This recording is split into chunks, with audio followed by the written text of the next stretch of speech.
Good afternoon, everyone. Eric Gray here with Waste Management. We're coming to you live from Sustainable Brands 2016 in beautiful San Diego. I'm here with my friend Dave from 3BL. Hey there. And we are in the Activation Hub, day 2 of Sustainable Brands. And today we're going to just discuss a little bit about the vendor and sponsor engagement and how we've tried to educate them and control some of the materials that are coming in and out of this event as they align with our Zero Waste Challenge.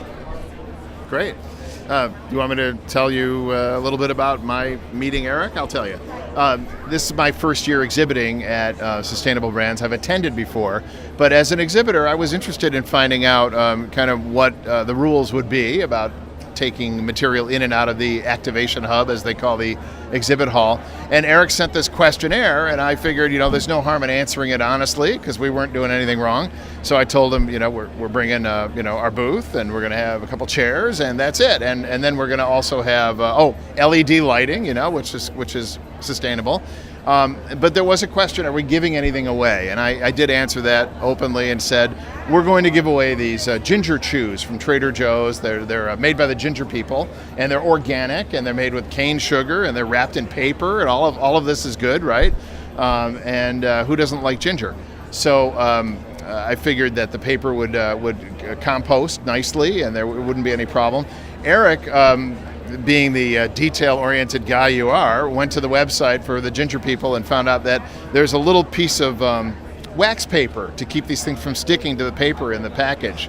And they're notorious for pulling out your fillings if you eat them as a consumer, so I get that. But he said that won't actually work for the conference. It won't be recyclable.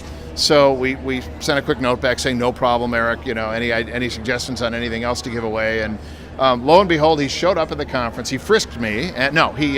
He came by the booth and explained in detail kind of what was the story with the wax paper, which was really interesting because it showed a lot of knowledge about, not just kind of rules from a book, but how San Diego's recycling system works. And the risk of this wax paper blowing out to sea was really there. So I was kind of happy we didn't try to sneak in contraband, even though I have one in my hand, but that's the only one, honest. I believe you. So yes, Waste Management works really hard. We focus on doing due diligence and most importantly, educating the attendees, the vendors, the sponsors on, what materials are accepted. A lot of the times it's based on local infrastructure capabilities, and so we've got to focus heavily on that. That's how we help to draft the guidelines for each one of the Sustainable Brands events, and then we've got to communicate that effectively to everybody that's going to be here so we can help to ensure that as a team all together we can help divert as much waste as we possibly can and achieve our zero waste goals. So we're happy to have you. Anytime. We very much appreciate you guys participating and following through. So we appreciate that. We'll see you in Detroit next year. Thanks. Awesome.